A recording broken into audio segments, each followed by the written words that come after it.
तो बेटा इसी के बेसिस पे हम लोग आगे मैग्नेटिक फील्ड को कैलकुलेट करेंगे। देखो दो तरीके हैं, तुम्हारे पास नोट्स में अवेलेबल जो तरीका है उसमें क्या है, नॉर्थ एंड साउथ पोल की वजह से किसी एक पॉइंट पर टोटल फोर्स निकालो, वो टोटल फोर्स मैग्नेटिक फील्ड के बराबर आएगा। दूसरा तरीका ये तुम्हें सिखा रहे हैं, इसमें डायरेक्टली तुम्हें मैग्नेटिक फील्ड इंटेंसिटी का फॉर्मूला लगाना है किसी पॉइंट पर। ठीक है, ध्यान से समझना। हमारे पास आगे क्योंकि ये मैग्नेटिक डाइपोल है तो दो कंडीशन आने वाली है जहां पर हमें मैग्नेटिक फील्ड को कैलकुलेट करना होगा। पहली कंडीशन एक्सियल लाइन पर और दूसरी कंडीशन क्या आएगी, इक्वेटोरियल लाइन पर। दोनों ही पढ़ चुके हैं हम लोग, है ना। चलो फिर से देख लेते हैं एक बार। वहां पर हम लोगों ने इलेक्ट्रिक फील्ड कैलकुलेट किया है, पोटेंशियल कैलकुलेट किया है, और अब की बार क्या कैलकुलेट करने वाले हैं। ठीक है, तो ध्यान से देखना बेटा। हमारे पास यहाँ पर एक बार मैग्नेट है, इसके दो पोल हैं साउथ एंड नॉर्थ। इनके बीच की जो टोटल लेंथ है, मतलब जो टोटल लेंथ है इस डाइपोल की, वो 2L है। टोटल लेंथ कितनी है, 2L। अब हमें पता है किसी भी मैग्नेटिक डाइपोल का जो डाइपोल मोमेंट होगा वो किधर से किधर होगा, from south to north. Direction किधर होगी, फ्रॉम साउथ टू नॉर्थ। ठीक है, इस मैग्नेटिक डाइपोल का ये जो पॉइंट है, ये पॉइंट वो मिड पॉइंट है। इस मिड पॉइंट से हर एक पोल की जो डिस्टेंस है वो L है, मान लिया हमने। कितनी है, L। अब ये एक्सियल लाइन क्या होगी, हमने मैग्नेटिक एक्सिस की बात करी थी, तो मैग्नेटिक एक्सिस से पास होती हुई एक लाइन, ठीक है, जो मैग्नेटिक डाइपोल मोमेंट की डायरेक्शन में होगी, उस लाइन को हम क्या नाम देने वाले हैं बेटा, एक्सियल। और इस पे किसी पॉइंट को मान लें तो वो क्या कहलाएगा, एक्सियल पॉइंट। क्या कहलाएगा, एक्सियल पॉइंट। मान लिया कि इसमें इस पे मिड पॉइंट से R डिस्टेंस पे एक पॉइंट है P। कितनी डिस्टेंस पे, R डिस्टेंस पे एक पॉइंट है P। इस पॉइंट पर हमें मैग्नेटिक डाइपोल की वजह से नेट मैग्नेटिक फील्ड को कैलकुलेट करना है। क्या करना है, नेट मैग्नेटिक फील्ड को कैलकुलेट करना है। ठीक है, तो अगर हम ध्यान से देखें बेटा तो मिड पॉइंट से इसकी डिस्टेंस कितनी है, R, और मिड पॉइंट से हर एक पोल की डिस्टेंस कितनी है, L और L। अगर हमें मैग्नेटिक फील्ड निकालनी है अकॉर्डिंग टू फॉर्मूला, तो फॉर्मूला था B = μ0 upon 4 m upon R square. Pole strength इनकी कितनी है, M और M, क्योंकि सेम मैग्नेट है तो दोनों पोल की पोल स्ट्रेंथ क्या रहेगी, सेम रहेगी। ठीक है, हमें R चाहिए कि नॉर्थ पोल से पॉइंट P की डिस्टेंस कितनी है और साउथ पोल से पॉइंट P की डिस्टेंस कितनी है। ध्यान से देखना बेटा, ये पूरी डिस्टेंस कितनी है, R, उसमें से ये डिस्टेंस क्या है, L, तो बची हुई डिस्टेंस क्या हो गई, R माइनस L। मतलब नॉर्थ पोल से पॉइंट P की जो डिस्टेंस है वो कितनी है, R माइनस L। ठीक है, अब आपसे पूछे कि पॉइंट P की साउथ पोल से डिस्टेंस कितनी है, R प्लस L, क्योंकि ये R है और ये L है तो टोटल लेंथ कितनी हो गई, R प्लस L। ये बात समझ में आ गई। अभी पीछे समझाया हमने कि अगर हम नॉर्थ पोल की वजह से मैग्नेटिक फील्ड देख रहे हैं तो डायरेक्शन मैग्नेटिक फील्ड की नॉर्थ पोल से आउट होती है, आउटवर्ड होती है, बाहर की ओर। ठीक है, तो नॉर्थ पोल की वजह से जो मैग्नेटिक फील्ड लगेगी वो कैसी लगेगी, बाहर की ओर, ऐसे। इसको हम बोल दे रहे हैं magnetic field due to north pole, magnetic field due to north pole. और साउथ पोल की वजह से जो मैग्नेटिक फील्ड लगेगी वो कैसी लगेगी, साउथ पोल की तरफ, क्योंकि जो मैग्नेटिक फील्ड होती है वो नॉर्थ पोल से चलती है और साउथ पोल पे एंटर करती है मैग्नेट के अंदर। हम मैग्नेट के बाहर बात कर रहे हैं ना, अंदर तो बात नहीं कर रहे हैं। ठीक है, तो मैग्नेटिक फील्ड की डायरेक्शन जो दिखेगी वो कैसी दिखेगी, साउथ पोल की तरफ। इसे बोल दिया magnetic field due to south pole. ठीक, अब दोनों की वैल्यू निकालते हैं। तो magnetic field due to north pole, formula ये लगेगा μ0 अपॉन 4 तो कांस्टेंट है। ठीक, नॉर्थ पोल और साउथ पोल दोनों का जो मैग्नेटिक पोल स्ट्रेंथ है वो क्या है, सेम है, तो पोल स्ट्रेंथ क्या हो गया, M। नॉर्थ पोल से पॉइंट P की डिस्टेंस कितनी है, R माइनस L, और फिर फॉर्मूला क्या है, स्क्वायर, स्क्वायर लग गया। ठीक, सिमिलरली अब कैलकुलेट करेंगे magnetic field due to south pole, तो फॉर्मूला हो जाएगा μ0 अपॉन 4 पोल स्ट्रेंथ नॉर्थ और साउथ दोनों की क्या है, सेम है, और डिस्टेंस कितनी हो गई बेटा, टोटल डिस्टेंस हो गई R प्लस एल का होल स्क्वायर। ठीक, अब क्योंकि ये दोनों मैग्नेटिक फील्ड एक दूसरे के अपोजिट है, दोनों मैग्नेटिक फील्ड क्या है, एक दूसरे के अपोजिट है। ठीक है, तो ये दोनों मैग्नेटिक फील्ड क्या हो जाएंगे, सब्ट्रैक्ट। बताओ किससे किसको सब्ट्रैक्ट करें, किससे किसको सब्ट्रैक्ट करें, क्यों, ऐसा क्यों? देखो डिस्टेंस देख लो बेटा, ये पोल, भाई सिंपल सी लॉजिक समझते हैं, किसी चार्ज के जितने पास पॉइंट ले रहे हो उस पर इलेक्ट्रिक फील्ड उतनी ज्यादा, जितना दूर जाओगे इलेक्ट्रिक फील्ड की वैल्यू क्या होगी, उतनी कम। सेम लॉजिक लगाते हैं, किसी पोल के जितने पास आप पॉइंट ले रहे हो मैग्नेटिक फील्ड की वैल्यू उस पॉइंट पर उतनी ही ज्यादा होगी, और पोल से जितना दूर पॉइंट होगा मैग्नेटिक फील्ड की वैल्यू उतनी ही कम होगी। ठीक, मतलब नॉर्थ पोल पॉइंट पी के ज्यादा है तो ये मैग्नेटिक फील्ड इससे क्या होगी, ज्यादा होगी। तो नेट मैग्नेटिक फील्ड क्या होगी, net magnetic field is B due to north minus B due to south. दोनों वैल्यू निकालिए, उठा के रखते हैं यहाँ पर। तो B equatorial sorry axial point है, ये कौन सा है, axial point. So B axial equal to, value रखो इसको यहाँ पे, तो mu naught upon 4 pi M upon R minus L का होल स्क्वायर, माइनस ये वैल्यू रखेंगे तो क्या हो जाएगा, mu naught upon 4 pi M upon R plus L का होल स्क्वायर। कॉमन दिख रहा है इसमें से, क्या दिख रहा है, mu naught upon 4 pi M common हो गया, तो ब्रैकेट में बचेगा 1 अपॉन आर माइनस एल का whole square minus 1 upon R plus L का होल स्क्वायर। ठीक है, एलसीएम देखेंगे बेटा, देखो ध्यान से, यहां लिखा है आर माइनस एल यानी ए माइनस बी, और ये लिखा है ए प्लस बी, कोई फॉर्मूला पड़ा है, ए स्क्वायर माइनस बी स्क्वायर, और दोनों का होल स्क्वायर लगा है, तो मतलब नीचे एलसीएम क्या आ जाएगा, R square minus L square का होल स्क्वायर। ठीक है, तो B axial equal to mu not M upon 4 pi, और एलसीएम आ गया यहाँ पे बेटा आपके पास R square minus L square का होल स्क्वायर। अब ये एलसीएम ले लिया है, ठीक है, क्या होगा, इसका मल्टीप्लाई इधर कर दे और इसका मल्टीप्लाई, ठीक, तो क्या हो जाएगा, आर प्लस एल का होल स्क्वायर, इसका मल्टीप्लाई इधर किया और इसका मल्टीप्लाई इधर, माइनस का आर माइनस एल का होल स्क्वायर।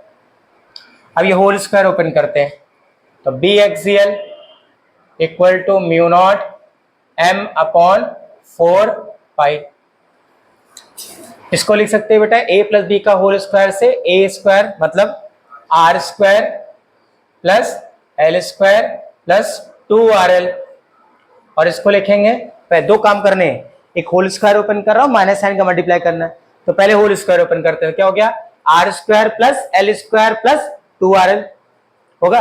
अब माइनस साइन का मल्टीप्लाई कर लो, तो जो प्लस है वो माइनस, जो माइनस है वो प्लस, तो क्या होगा, माइनस का आर स्क्वायर माइनस का एल स्क्वायर प्लस 2RL, और डिवाइड में हो गया R square minus L square का होल स्क्वायर। देखो बेटा, ये आर स्क्वायर प्लस का, ये माइनस का कैंसिल, ये एल स्क्वायर प्लस का और ये माइनस का, ये दोनों प्लस है तो प्लस हो जाएंगे, तो बी एक्सियल क्या निकल के आया आपके पास, mu not M upon 4 pi 4RL और अपॉन में R square minus L square का होल स्क्वायर। अब ये जो 4RL है इसको ब्रेक करते हैं, इसको ऐसे लिख दिया 2L into 2R, 2L into 2R। इसका लिखने का बेनिफिट क्या होगा, म्यू नॉट एम, इसको लिख दिया 2L इंटू 2R और पूरे का upon 4 pi R square minus L square का होल स्क्वायर। क्लियर है, आगे कंडीशन बेटा देखो, ये m इंटू 2L कुछ पढ़ा है हम लोगों ने, डाइपोल मोमेंट, तो बी एक्सियल क्या आ जाएगा बेटा, ये आपसे आपके पास म्यू नॉट अपॉन 4 पाई, ये क्या हो गया, capital M into 2r upon R square minus L square का होल स्क्वायर।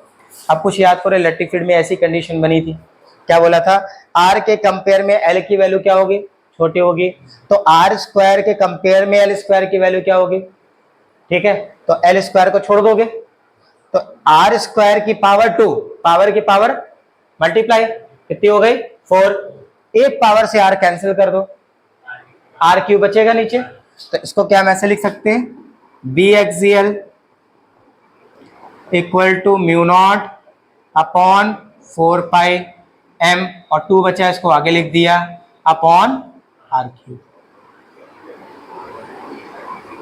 ठीक, अगर इसको वेक्टर फॉर्म में लिखोगे, वेक्टर फॉर्म में लिखोगे तो क्या आ जाएगा, B vector equal to mu naught upon 4 pi 2 M vector upon R cube. अब ये जो नेट मैग्नेटिक फील्ड निकल के आ रही है, इसकी डायरेक्शन क्या होगी, देखो हमने बोला था कि बी एन की वैल्यू बी एस से क्या है, बड़ी है, मतलब अगर इसमें से इसकी वैल्यू को माइनस करेंगे तो बड़ी वैल्यू जो होगी वही तो आएगी, उसकी डायरेक्शन किधर होगी, बी एन की डायरेक्शन में होगी। अगर थोड़ी देर के लिए मान लें इसकी वैल्यू 4 है और इसकी वैल्यू 1.5 है, तो माइनस करने पे वैल्यू कौन सी आएगी, बड़ी, यही तो आएगी, तो रिजल्टेंट डायरेक्शन किधर होगी, एक्सियल मैग्नेटिक फील्ड की डायरेक्शन किधर होगी, इस डायरेक्शन में, बी एक्सियल। आगे बात समझ में, कोई डाउट, समझ में आ गया, नोट कर लो। Next, due to equatorial line. अभी इक्वेटोरियल की बात पता है तुमको, अगर हम किसी भी डाइपोल के परपेंडिकुलर आर डिस्टेंस या परपेंडिकुलर एक्सिस बनाएं तो वो क्या होगी, इक्वेटोरियल होगी, ठीक है। तो देखो ध्यान से, ये हमारे पास एक डाइपोल है, दिस इज अ डाइपोल, ये इसका साउथ पोल हो गया और ये नॉर्थ पोल।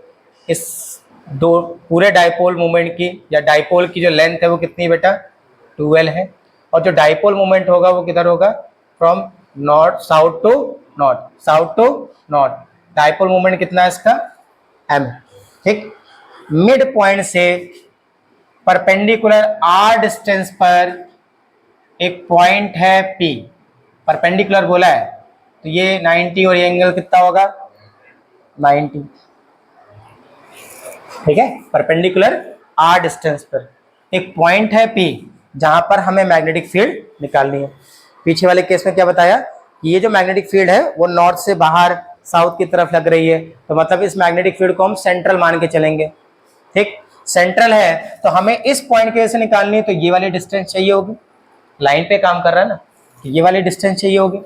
और नॉर्थ पोल की बात करें तो इस पॉइंट पे निकालना है नॉर्थ पोल से, तो ये वाली डिस्टेंस चाहिए होगी। तो हम क्या करेंगे, इन लाइंस को मिलाएंगे।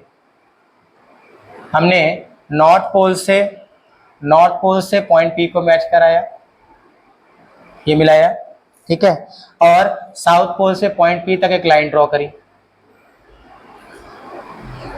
क्लियर है। हमने ये जो पॉइंट माना है ये मिड पॉइंट माना है, क्या माना है, मिड पॉइंट, मतलब हर एक मिड पॉइंट से पोल की जो डिस्टेंस होगी वो कितनी होगी बेटा, L, और ये डिस्टेंस क्या होगी, L होगी। अब हम आपसे पूछ रहे हैं ये डिस्टेंस R है, ये L है, तो बताओ PN की डिस्टेंस क्या होगी, लगा दो पाइथागोरस, क्या हो जाएगा, under root R square plus L square, और इसी तरीके से ये डिस्टेंस आ जाएगी under root R square plus L square, clear है, कोई डाउट तो नहीं।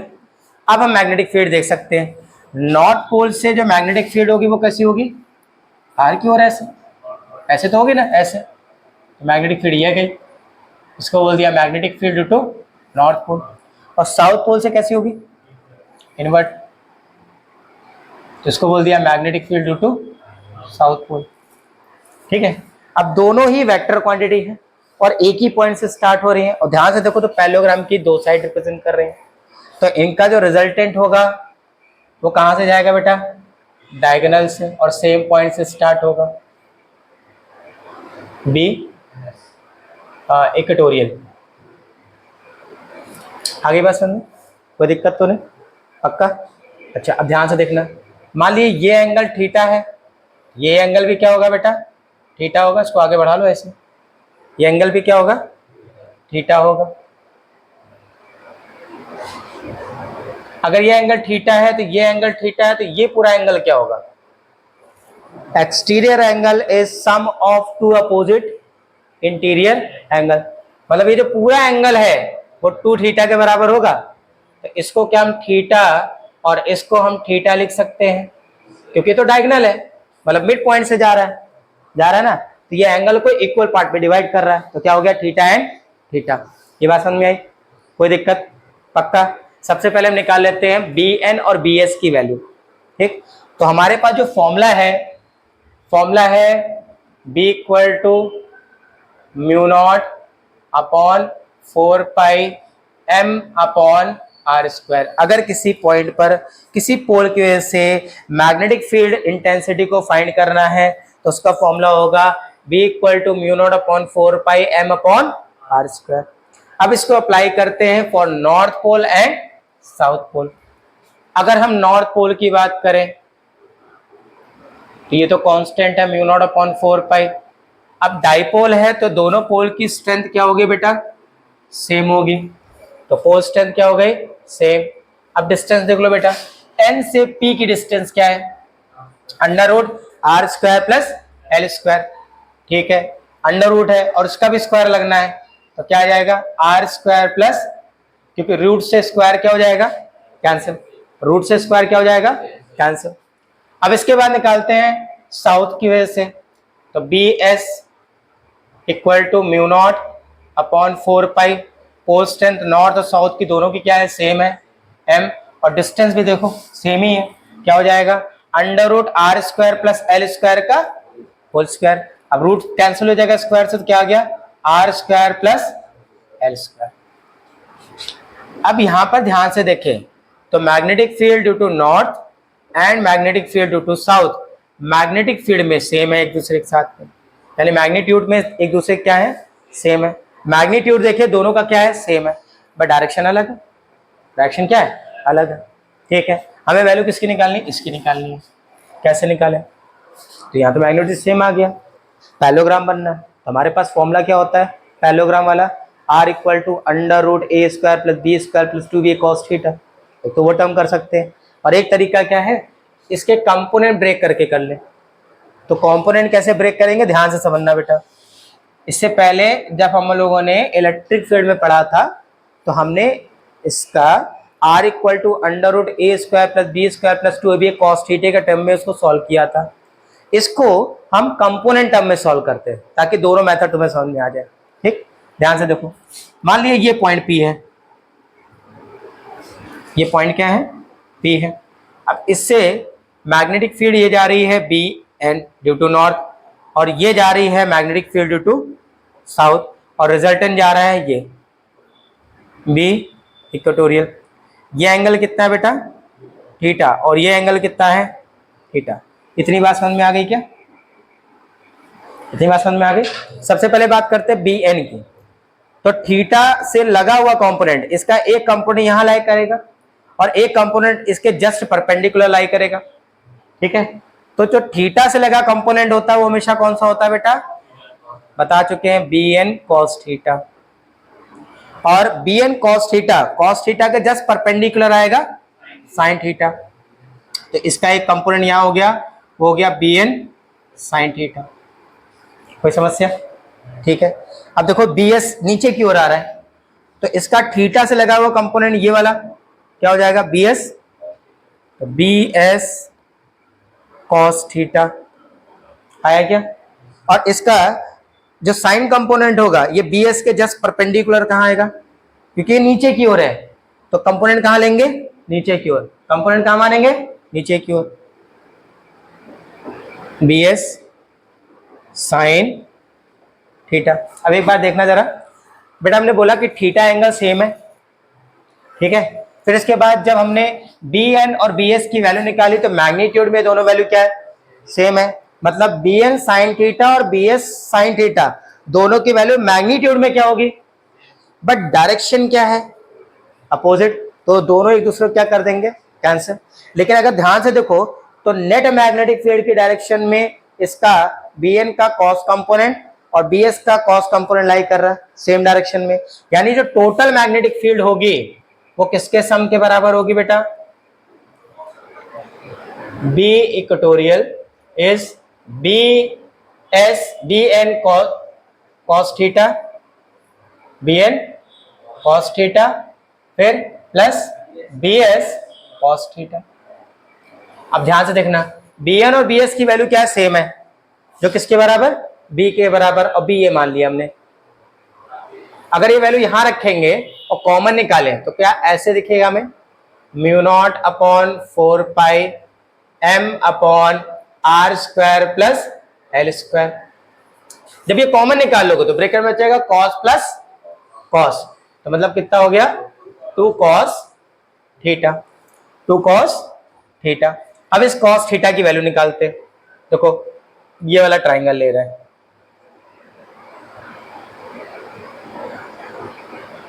cos क्या होता है? cos theta equal to base क्या है? L, और हाइपोटेनस क्या है? R square plus L square, और रूट है तो रूट का मतलब 1/2, ठीक, पावर 1/2 लगा दिया तो रूट हट जाएगा, ठीक। ये cos की वैल्यू यहां इस्तेमाल कर दें तो B equatorial equal to mu naught upon 4 pi m upon R square plus L square, ये तो एज इट इज लिख दिया हमने, और 2 और L के प्लेस पर ये पूरी वैल्यू रखी, L upon R square plus L square का होल स्क्वायर, सॉरी पावर 1/2। देखो m इंटू 2L बन जाएगा डाइपोल मोमेंट, तो B equatorial mu naught upon 4 pi तो कांस्टेंट ही है, उसको ऐसे लिखा, ये m इंटू 2L बन जाएगा डाइपोल मोमेंट m, और इसकी पावर कुछ नहीं तो 1, मल्टीप्लाई करने पे बेस सिम तो पावर हो जाती है ऐड, तो R square plus L square की पावर 3/2। ओके, अब फिर वही कंसेप्ट लगाएंगे कि r के कंपेयर में l की वैल्यू क्या है? बहुत छोटी है, तो आर स्क्वायर के कंपेयर में एल स्क्वायर की वैल्यू क्या हो जाएगी? बहुत छोटी हो जाएगी, तो एल स्क्वायर को निगलेक्ट कर दे। निगलेक्ट करें बेटा तो क्या बना, ध्यान से देखना, B इक्वेटोरियल, ये तो ऐसे ही रहेगा म्यू नॉट अपॉन 4 पाई, फिर m ऐसे लिखा। अब ध्यान से देखो, इसको निगलेक्ट किया है तो बचेगा क्या? आर स्क्वायर और उसकी पावर 3/2, पावर की पावर मल्टीप्लाई, 2 से 2 कैंसिल, तो क्या बचा? R cube. क्या बचा बेटा? आर क्यूब, ठीक है। ये मैग्नेटिक फील्ड निकल के आएगी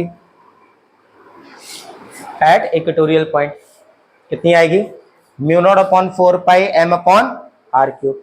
वेक्टर फॉर्म में लिखना चाहो तो वेक्टर फॉर्म होगा B equatorial mu naught upon 4 pi m vector upon are cube. अब इसकी डायरेक्शन तुम्हें दिख रही है, डायगोनल से इस तरफ लेफ्ट साइड, ठीक। और वेक्टर फॉर्म में लिख रहे हो, देखो डाइपोल मूवमेंट इधर चल रहा है, और जो नेट मैग्नेटिक फील्ड है वो इधर चल रही है, मतलब डाइपोल मूवमेंट और मैग्नेटिक फील्ड की डायरेक्शन क्या है? अपोजिट है, तो यहाँ क्या आएगा? Minus sign. वेक्टर फॉर्म में क्या आएगा? माइनस साइन, ठीक। दो चीजें और क्लियर कर देते हैं बेटा, फिर इसके बाद आप नोट करिए। देखो ध्यान से, अब इसी में एक पॉइंट और बात कर ले रहे बेटा। अभी हम लोगों ने एक्सियल पॉइंट पर मैग्नेटिक फील्ड निकाली, तो कितनी आई है? Mu naught upon 4 pi 2m upon are cube, और एक्सियल इक्वेटोरियल पे निकाली है हम लोगों ने, वो आई है B equatorial equal to mu naught upon 4 pi m upon are cube. Okay, अब कंपेयर मारो जरा ध्यान से, अगर इस 2 को आगे लिख दे तो B axial equal to 2 mu naught upon 4 pi m upon are cube. इस एक्सियल वाले में 2 जो है तो उसको आगे लिख दिया, बाकी सब एक साथ लिखा है। अब ध्यान से देखें तो ये पूरी वैल्यू बराबर है किसके? इक्वेटोरियल के, यानी B axial equal to 2 times of B equatorial. ये फॉर्मूला तभी लगेगा जब दोनों केस पे R की वैल्यू क्या होगी? सेम होगी, ध्यान रखना। मतलब एक्सियल पॉइंट पर मान ले अगर पॉइंट 50 सेंटीमीटर पे है तो इक्वेटोरियल पे भी पॉइंट कितने पर होना चाहिए? 50 सेंटीमीटर पे, तभी इस फॉर्मूले का आप इस्तेमाल करेंगे। अदरवाइज दोनों केस पे R की वैल्यू डिफरेंट, तो वैल्यू भी क्या आएंगी, डिफरेंट, डबल नहीं आएगी, फिर उस केस पे अलग आएगी। क्लियर? क्वेश्चन देखो बेटा क्या कह रहा है। क्वेश्चन है, two identical thin bar magnet each of length L and pole strength M are placed at right angle to each other. ठीक है, दो आइडेंटिकल थिन बार मैग्नेट है, मतलब साफ है कि दोनों का मैग्नेटिक मोमेंट सेम है और उसमें जो पोल अवेलेबल है उनकी पोल स्ट्रेंथ भी क्या है, सेम है। ठीक है, राइट एंगल पे दोनों एक दूसरे पे रखे हुए हैं, with the north pole of one touching the S pole of the other, है ना। चलो बनाते हैं। मान लो कि एक आपके पास बार मैग्नेट ये है,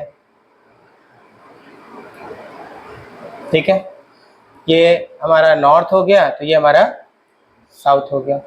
दूसरा बार मैग्नेट ये रखा हुआ है, ठीक, ये जहां नॉर्थ है उसके सामने क्या है, यहाँ पर साउथ, और ये नॉर्थ। ये हम नहीं कह रहे, क्वेश्चन बोल रहा है, with north pole of one touching the south pole of other. देखो north pole and south pole touch कर रहे हैं ना एक दूसरे को।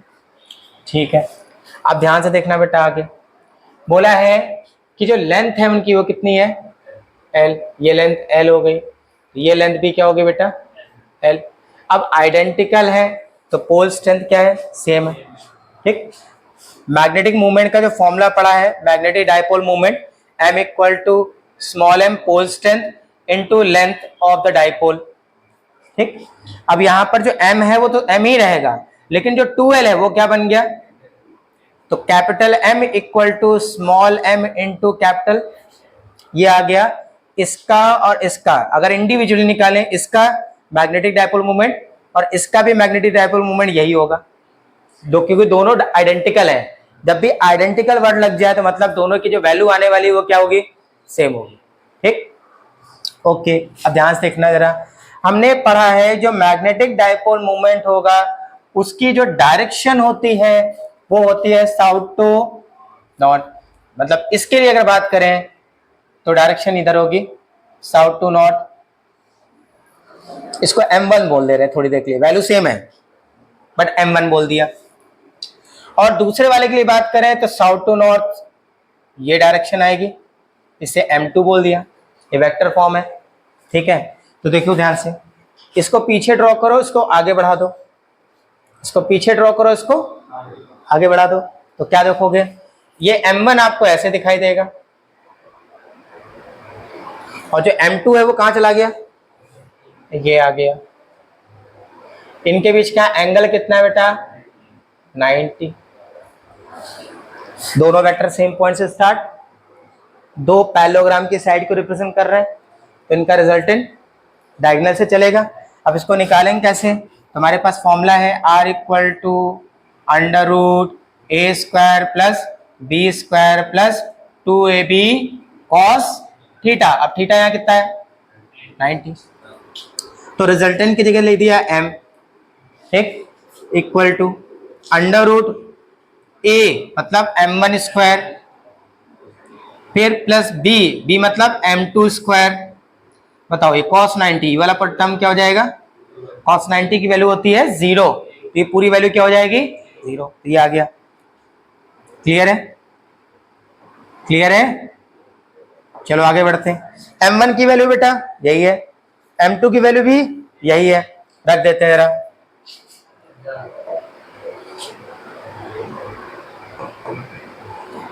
रखो, तो M equal to under root M1 की जगह पर ML होल स्क्वायर, फिर इसकी जगह पर भी ML होल स्क्वायर, ठीक है, सॉरी स्मॉल m,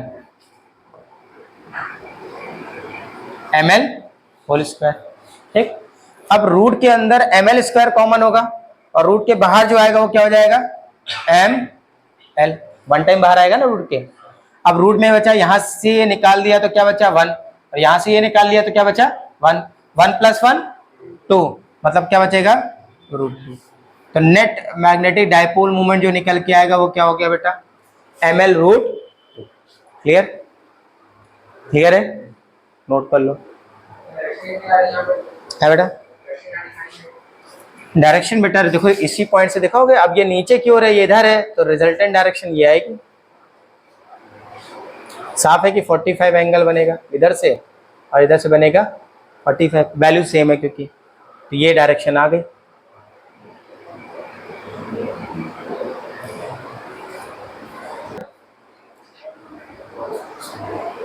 क्वेश्चन कह रहा है what is the magnitude of the equatorial and axial field due to the bar magnet of length 5 centimetre at distance of 50 centimetre from it. वो थोड़ा गड़बड़ हो गया टाइपिंग में। The magnetic moment of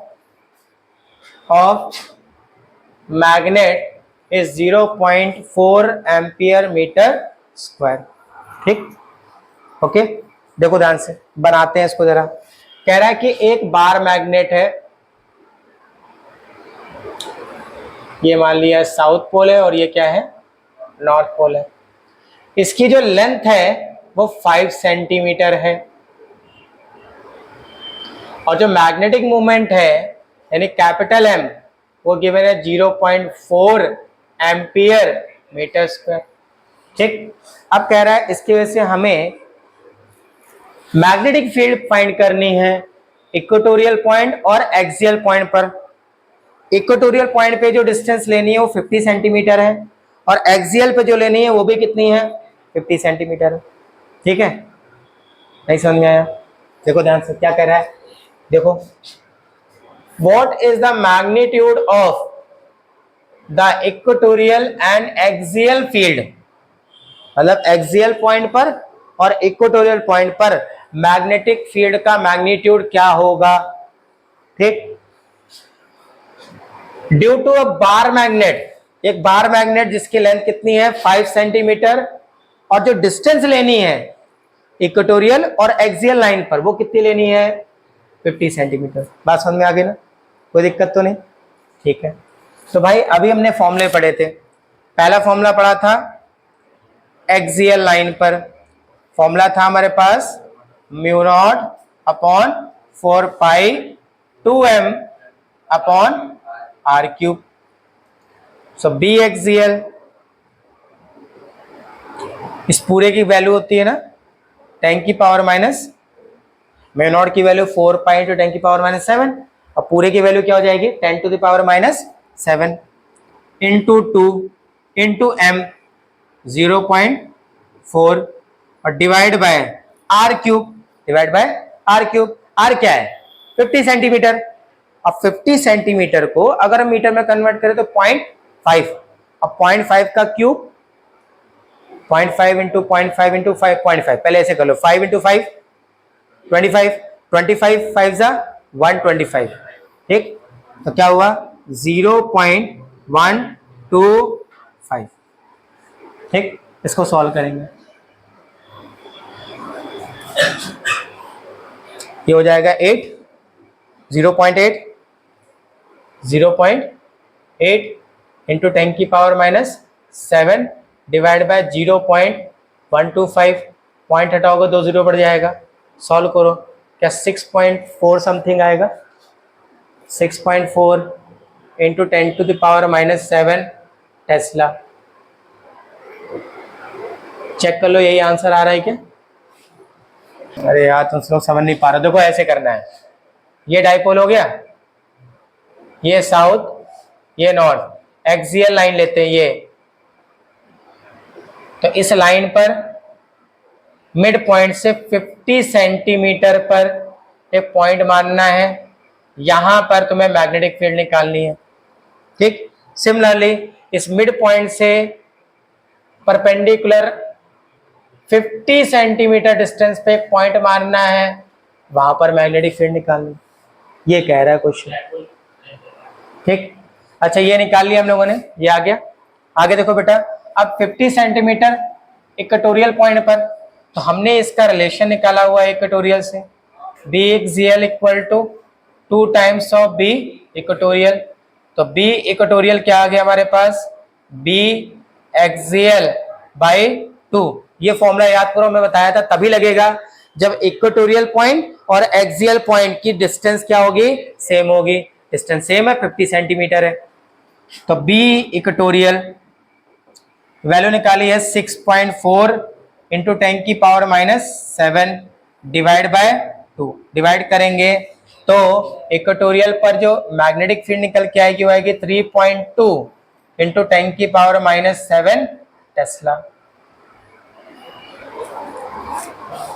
clear है? अच्छा, पीछे वाले क्वेश्चन में चलते हैं बेटा, वहां पे कुछ बात तुम्हें थोड़ी सी और बतानी है हमें। इस वाले क्वेश्चन में ध्यान से देखना। अभी तो कंडीशन ये थी कि 90 डिग्री पे रखें। अभी कंडीशन क्या थी, ये दोनों 90 पे रखे हुए हैं। अगर ये दोनों डाइपोल किसी एंगल पे रखे हो और डिफरेंट, मान लो ऐसे होता है, ये साउथ पोल हो गया, ये नॉर्थ पोल हो गया, और दो दूसरा है वो ऐसे रखा हुआ है, ये नॉर्थ और ये हो गया साउथ। ठीक है, और इन दोनों के बीच का एंगल कितना है, 60। कितना है, 60। अब अगर हम आपसे पूछे find the net magnetic dipole moment of this arrangement, क्या आ जाएगा, √3m। कैसे कैसे देखो, डाइपोल मोमेंट ये चलेगा और इसका डाइपोल मोमेंट, ठीक, इसको इधर नीचे ले आओ, तो ये m हो गया, तो ये चलेगा किधर हो गया, ये m1 हो गया और ये m2 हो गया। ये एंगल 60 है, ये पूरा एंगल कितना होगा, 180। 180 में से 60 माइनस किया तो कितना बचा बेटा, 120 होगा। कितना हो गया, 120।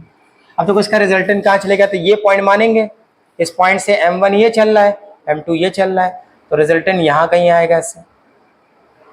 ठीक, कैसे निकालेंगे, उसी फॉर्मूले से, R = √a² + b² + 2ab cos theta.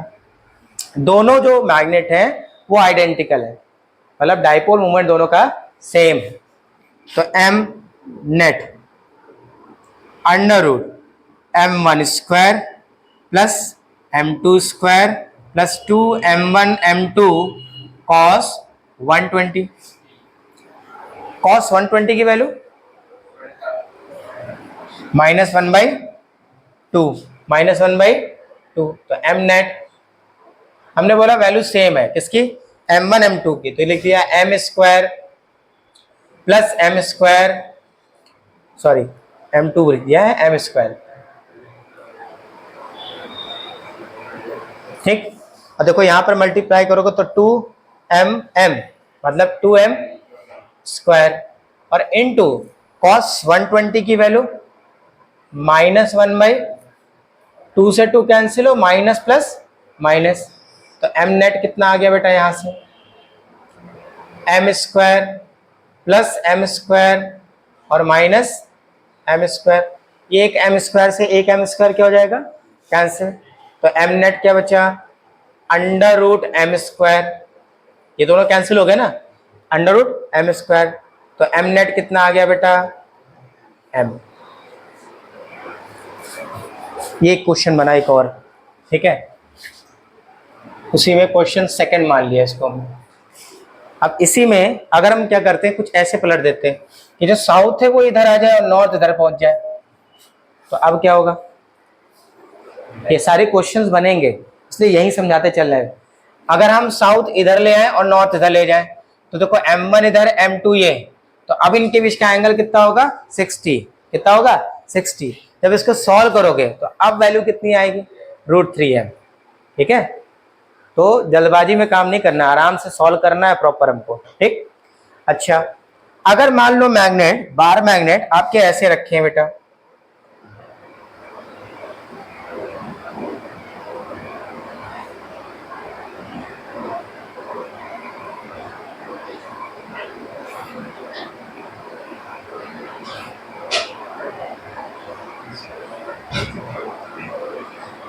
बताओ अब मैग्नेटिक डाइपोल मोमेंट क्या होगा, इसका भी मैग्नेटिक डायपोल मोमेंट m है और इसका भी कितना है, m है।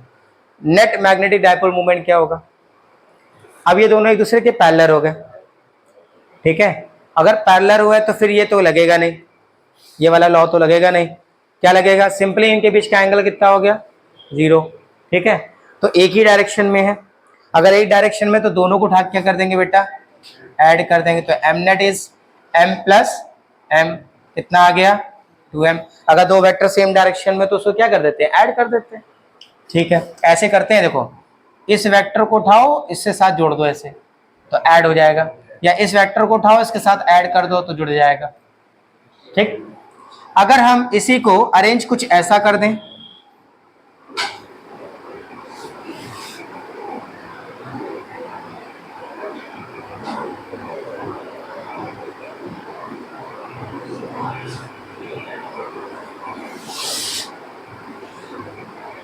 अब क्या होगा, दोनों की अपोजिट डायरेक्शन हो गई तो नेट डायपोल मोमेंट क्या हो जाएगा, सब्ट्रैक्ट हो जाएगा। अगर ये दोनों सेम होंगे तो नेट डायपोल मोमेंट क्या आएगा इसका बेटा, 0 आएगा। क्या आएगा, 0। आगे बात समझ में, कोई समस्या, क्लियर है? चलो सारे पॉइंट नोट कर लो फिर आगे बढ़े।